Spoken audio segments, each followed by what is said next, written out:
707 horsepower, rear wheel drive, and the tendency to, when you give it more than any input of throttle, to get sideways. You combine all those things together and you have this. 707 horsepower, rear wheel drive, styled like it belongs from the 1970s, and 707 horsepower, rear wheel drive, 707 horsepower, rear wheel drive, and styling looking like it belongs from the 1970s. What do all those three things make? This is a 2020 Dodge Challenger Hellcat, which unfortunately now is going to be killed off soon. But the Hellcat, which came out originally in 2015, both in this, the two-door Challenger, and the four-door Charger, was, or is, the top of the line in terms of the Challenger trim levels and the Charger trim levels. Now sure, you can say, oh, we have the new Hellcat red eye or the wide body or the jailbreak, sure, but those are all still Hellcats. So the Hellcat was really the first, like, how do I say it, I don't want to say like the more accessible muscle car, but it kind of was, because sure, before this you had, you know, the crazy horsepower GT500s, Camaro ZL1s, but it seems like when this thing came out, it blew up. Like, this was like the next best thing since sliced bread. And the reason I think for that is because it took a hold of a lot of, it became like a cultural status symbol. You know, a lot of the rappers, a lot of really popular social media influencers, they were all, oh, the Challenger, the Hellcat hype train, and everybody hopped on it. So of course this car became synonymous with, oh, it's got a lot of horsepower, you know, a lot of, it's an expensive car, when at the end of the day it's got a lot of horsepower, but you know, it's just a Challenger. I mean, and I'm going to show you guys what I mean by that when we get inside of it. For the price point that these came out at, I believe it was at around maybe mid to higher 60s back in 2015. That was a lot of car for the money. I mean, you were paying $60,000 for a 700 horsepower car that was faster than a car, so a lot more expensive than it. So you definitely got a bargain. But nowadays everybody wants crazy amounts of money for them, and especially now that Dodge announced that 23 is the last model year for the Challenger and Charger Hellcats, and after that, from what, you know, the rumors seem to be going, it's all going electric. That means no more 700 horsepower, no more superchargers, no more massive crazy burnouts with screaming whining blowers. I mean, we probably will still have some burnouts because, you know, the electric cars, they have that gimmick, but regardless, this is gone. What you guys see here is, it's of its generation. This is never going to be made again. Just like how, you know, the mid 2000s German super saloons, the best example is the Mercedes E55. That was the Hellcat of the mid 2000s. Supercharged V8, rear wheel drive, a bunch of power, a bunch of torque, and they're never making those again. So what makes this different? Well, these, good thing they made them for so long, from 15 to 23. That means there's a good amount of them out there. Whether you want this one, which is a regular Hellcat, it's a 2020 Hellcat with the ZF8 speed. But before, I think from 18 to, I want to say, or 15 to about 18 or 19, you could buy them with a manual. They sold them with a 6-speed manual, which is mind-boggling. You know, 700 horsepower manual. You have it is a big car, so it's a pretty big coupe, but that was crazy. Now, you know, nowadays, like 23, I don't think you can, yeah, no, you can't order a Hellcat with a manual. The Hellcats all come with the ZF8 speed now. You can get, you know, you can go ahead and order, I think, a Scat Pack with a manual, but not the Hellcat. Now, major, you know, let's talk about kind of exterior differences between the Hellcats and the regular ones like the Scat Pack. So the biggest difference you're going to notice, obviously, is it has that SRT Hellcat logo right there, obviously, and that, if you guys can tell, is an intake port. So on the regular Scat Pack Challengers, one over there, one over here, those two are just, these are lights, they look like these. But on the Hellcats, these are actually intakes for, you know, that massive supercharger which needs to breathe. So that's one big difference. Like, let's say if you park this one next to a identical spec Scat Pack, you remove all the badges. The one telling way is just look at those, the inner, you know, headlights, and you'll automatically be able to tell if it's a Hellcat or if it's a Scat Pack through the intake ports. This one also has that black upper package, so you have a black hood, you have the black roof, and then a black rear trunk along with that upgraded SRT spoiler that you can get. Honestly, pretty good looking car. This one also has the standard wheels. You can't opt out for the other ones. The newer, like I want to say the 22s and 23s have newer revision wheels. These are gone. You can't, I don't think you can get these. You get those other ones. You can get them in black, aluminum, or gunmetal, and then the bronze color, which they call brass monkey, which is a cool looking color. This one specifically is painted in this really nice dark red color. If I was buying one, I'd personally maybe go for they call it indigo blue, which is a really cool looking, like really dark, almost purplish blue, really good looking. Or I might also go for, and I'm gonna butcher, I think it's F5 or F8 green, which is a great color. That's that dark green, really nice looking color. And I know that they're bringing back some of them for, they're calling them, I think, the last call, which is gonna be like the, you know, the final hurrah to the Hellcats, the new 23s. They're bringing back certain editions. I know they introduced I'm gonna butcher it. Now on the Chargers you can get the Bs, or what were they called? I don't know, I'm gonna butcher it, but they're bringing back special editions that are like a nod back to the 70s cars, so that's pretty cool. But aside from the things I pointed out, it looks like a regular Challenger. Now, is that a bad thing?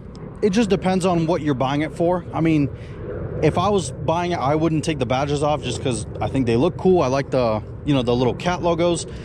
But if you take them off, then I guess you could be incognito, if you want to call it that, because at that point there's no badges. It doesn't look any different than a regular Challenger. And now, sure, this one does have quad tips, so it has a modified exhaust, and it sounds pretty good. And let me show you guys real quick what it sounds like. So I know, first things first, people are gonna be like, oh, you don't have the red key. Well, I know, but they're not just gonna give you the red key, you know, because the red key unlocks the full 700 horsepower of the car, but we're kind of using the black key now because, yeah, it's no one's bought it yet, so we're not gonna mess with that. But to go ahead and do remote start, you lock it and then you double push this button.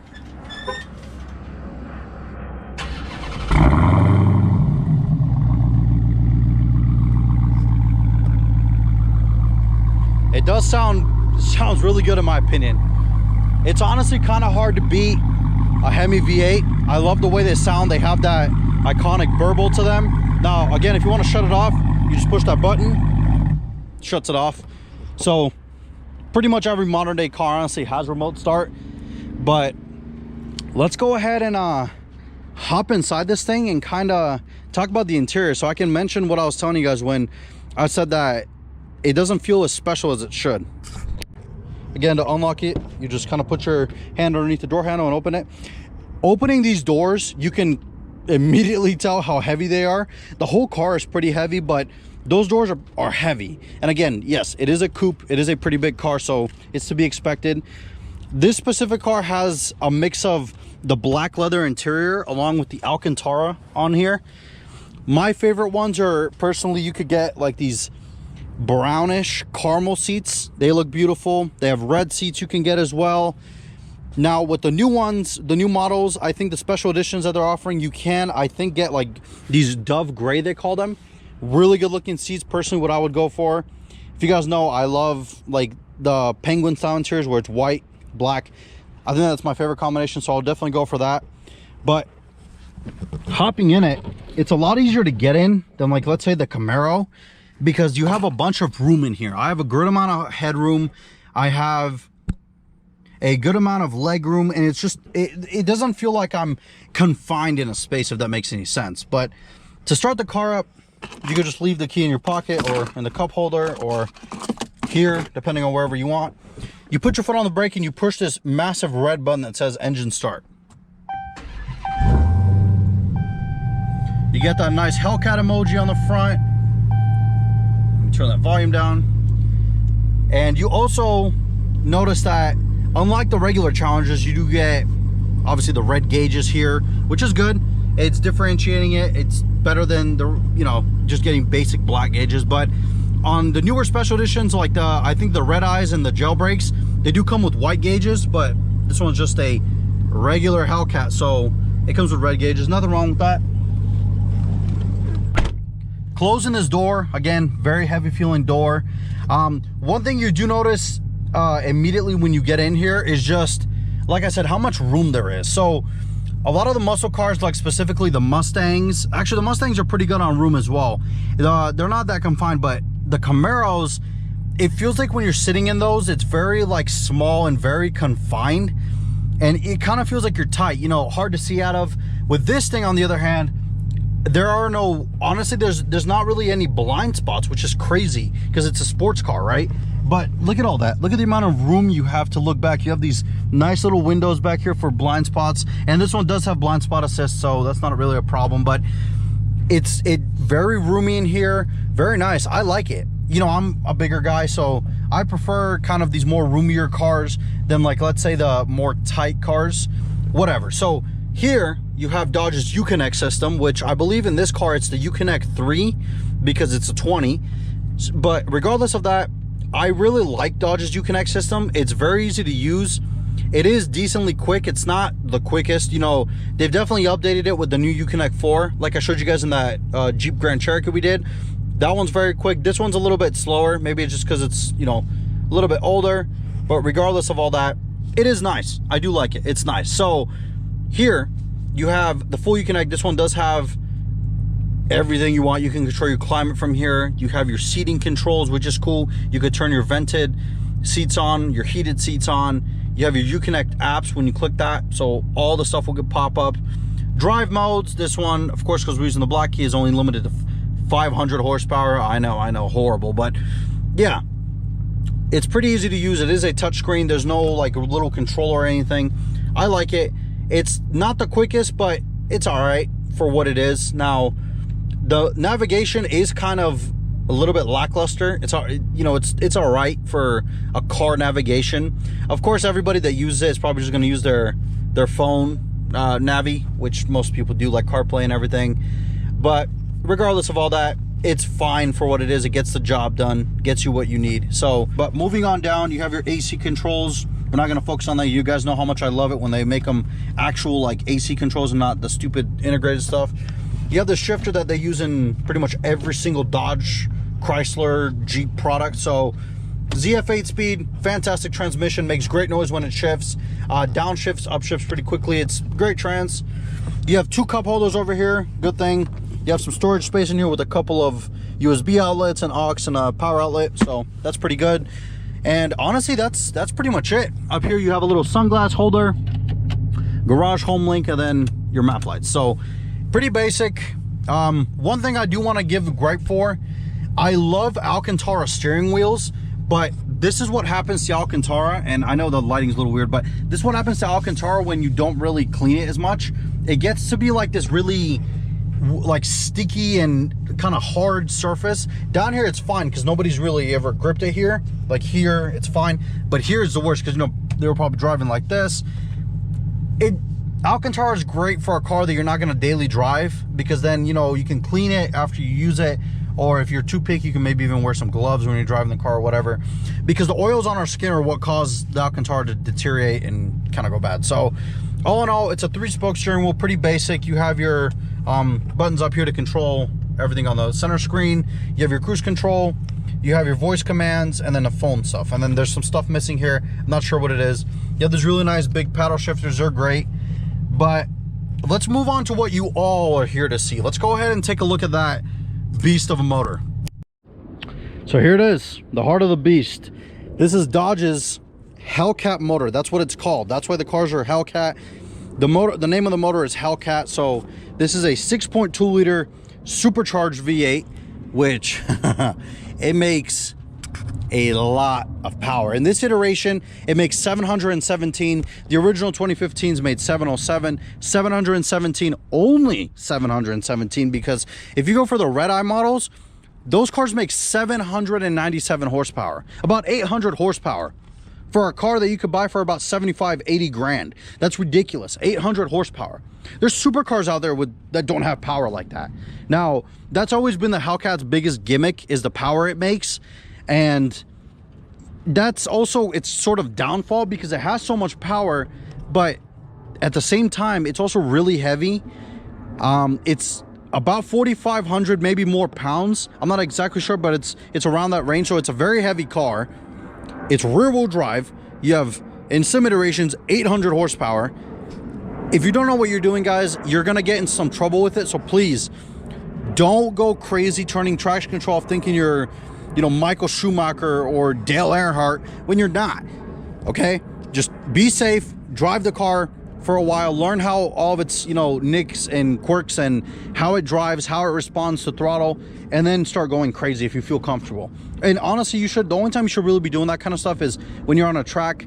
On the street, it's not safe for you, it's not safe for people, you know, other people, so don't do that kind of crazy stuff. But yeah, 717 horsepower, 6.2 liter supercharged V8, massive supercharger, huge intake, sounds great, looks great, drives great. Let me give you guys a little sound clip of what it is, what it sounds like in the back, and with that supercharger.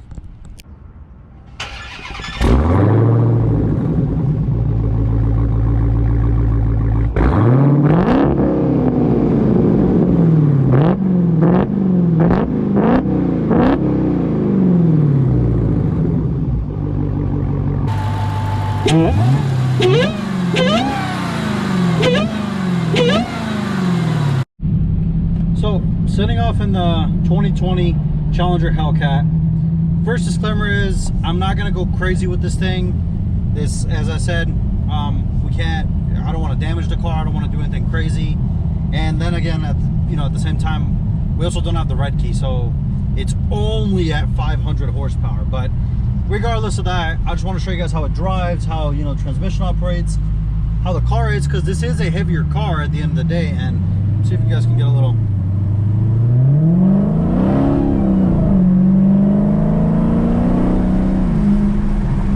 Yeah, it wants to go sideways like that. Close these windows because it is kind of loud, but it just wants to go sideways immediately with just this much throttle, and the rear tires are already spinning. This thing for sure needs better tires. The Pirellis that are on it are all right. They're not anything special.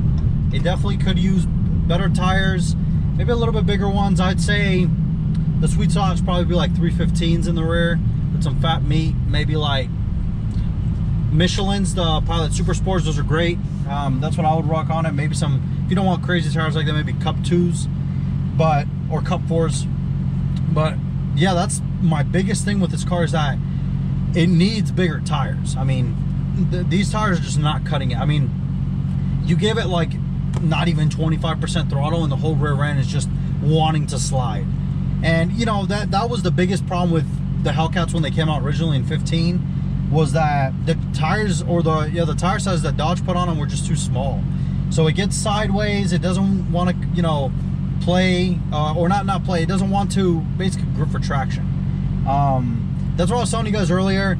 If you buy one of these, please don't throw it in, you know, don't turn traction control off and then start going hog wild, because guys, this is a lot of power for, you know, if you've never been in a car with this much power. If you finally saved up enough money and you're going from, like, let's say you have a, I don't know, Civic Si or a Mustang GT, maybe you have a regular Challenger, you know, RT, maybe a Scat Pack, those have decent power, but you're going from something that has potential, like let's say 450 horsepower to 720 horsepower. That's a big jump. I mean, automatically you're already, that's almost 300 horsepower. So you really need to be careful what you're doing with this car. This car isn't, it's not really, it's not a toy. I mean, you need to respect it, and see right there, it's grippy for traction, but. And guys, remember, it's only at 500 horsepower and it's still struggling for traction. So I can only imagine what the, you know, the crazy ones can do, but it's a little bit straight away. Go down, lower the speed down. The speed limit here is about 50, so just kind of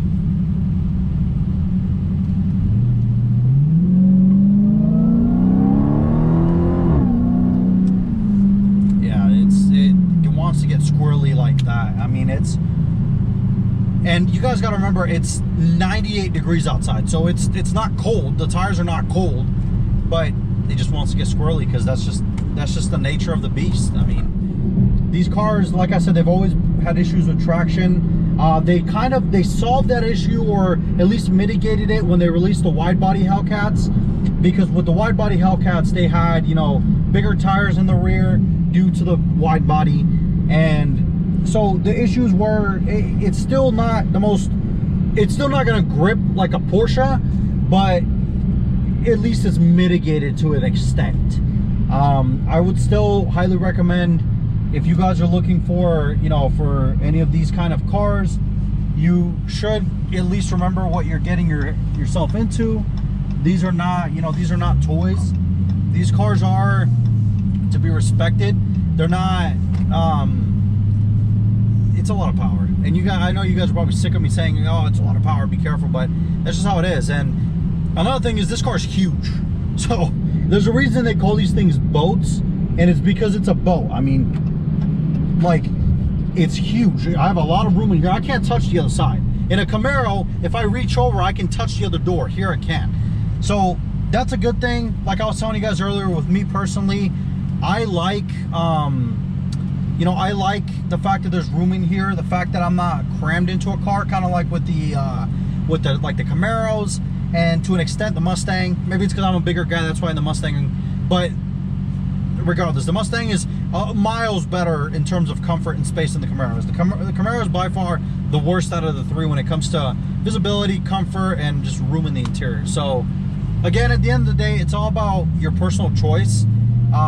It goes back to the, if you're really hardcore about Dodge or Ford or Chevrolet, you're gonna go based off that. But if you're looking for a performance car, or if you're looking for that muscle car feeling, this is the car, in my opinion. Because this, out of the big three being the Challenger, the Mustang, and the Camaro, if you hadn't got that by now, I think this is the most muscle car-esque. This is the one that probably, you know, is more of a shout out, or more of a throwback to the, you know, late 60s, early 70s muscle cars, because it does exactly what it's intended, or it does exactly what is intended for it to do. It has a lot of power, it's rear wheel drive, and it has no traction. So it does exactly, like I said, it does exactly what you want it to do. It performs the way you want it to, but it for sure, it could use better tires in the rear, better, at least wider for sure. But as I said, if you're looking for that old school muscle car, big power, rear wheel drive feel, the Challenger is the way to go. And preferably the Hellcat, because that noise is so intoxicating. I think the only other muscle car out of the three that sounds as good is probably the GT500. But there's nothing like a Hemi with an exhaust and a supercharger. It's crazy. To me, it sounds awesome. I think it's a great platform. It is really sad to see them go, but I think at least we got to experience this era, you know what I mean? And at least we have the cars. So if you buy one of these, at least you know that you're gonna have one and you're not gonna miss out. But unfortunately, Dodge is going electric. Ford is talking about the new Mustang is gonna be a hybrid. Just seems like, you know, that's how the times are now. Everything's going hybrid, twin turbo, smaller motors. Dodge is saying they're not saying they already did create the twin turbo inline 6, the Hurricane, or whatever it's called. So they have that, but that, in my opinion, doesn't match up to a 6.2 liter supercharged V8. Absolute monster. I love it. I really do. Now, if you're looking for a sports car, this is probably not the car, because, as I said, it's big, it's heavy, and it doesn't handle all that well. Actually, it handles pretty bad because it's very big and it's lofty. But if you're looking for a muscle car, and, you know, I'm saying that muscle car, if you're looking for a muscle car that will do exactly what, you know, its heritage is intended for it to do, so big power, rear wheel drive, goes fast in a straight line, look no further than the Dodge Hellcat. I mean, Whether you go for the Challenger or the four-door Charger, up to you. That's personal preference at that point. Same motor, just, you know, Charger's a bigger car. It's for more family-oriented four doors or whatever. But yeah, but I can't seem but not sit here and kind of reminisce that these cars are gone. I mean, we have one more model year of the Hellcat 23, and they're gone. The Mustang is, I think, production on the Mustang, I believe the 23s are already all ordered. I could be wrong. Actually, no, you can still order 23 Mustangs, but guys, we're coming to an end of an era, and it's very sad, but it's just the way it is. You know, the way it is, man. God, that supercharging noise. Oh, I love it so much. It's so intoxicating. I mean, you hear the whine, you hear that exhaust behind you, and this one does have an aftermarket exhaust. I'm not sure what kind it is. I think it's just a muffler delete, but it sounds pretty good. It's not droning or anything in here, but you guys let me know. I would love to hear your opinions. Are you guys going for the Challenger, the Mustang, or the Camaro? Honestly, there isn't a bad choice in all three. All three of them are great. It just depends on which one you want. If you want the most muscle car feel-esque, then probably this one. If you want probably the most sports car-ish one, I would probably go for the Camaro. And then the all-around one, which really impresses me, is the Mustang. Mustang's great. I mean, it's got the power when you go for the GT. You got that stick shift, you got the rear-wheel drive, and then it also handles really well, and it's a comfortable car. So the Mustang's like the all-around one. I prefer the Mustang over all of them, and I'm not just saying that, but I do love the Challenger. It definitely, this car holds a special place in, I want to say, in the history books, because what they set out to do. They created a modern day muscle car, and that's what it is. I think that's the best way to explain it. So when you start talking about, oh, but the Challenger's not as fast as, you know, the Mustang or the Camaro, you know, the GT500, the ZL1 around the Nürburgring, guys, it wasn't made to do that. Like, let's be honest here. The whole point of the Hellcat was, let's stuff the biggest dang motor we can into this car and see where we end up. And they did. I mean, they even created the Demon, which that thing was shattering drag records around the country. I mean, that was a factory car that you could have bought, I believe it was like 80, 90,000, that ran like 9 seconds in the quarter mile. That's crazy. And then for $1, you got that huge box or whatever where you could take the seats out and install the race tunes and all that. It's just craziness. So for all the people that say, oh, but it sucks because it can't turn, oh, but it's this, yeah, it does suck in those things because you're comparing it to a sports car. But if you compare it to what it truly is, which is a modern day iteration of the muscle car DNA from the late 60s to the 70s,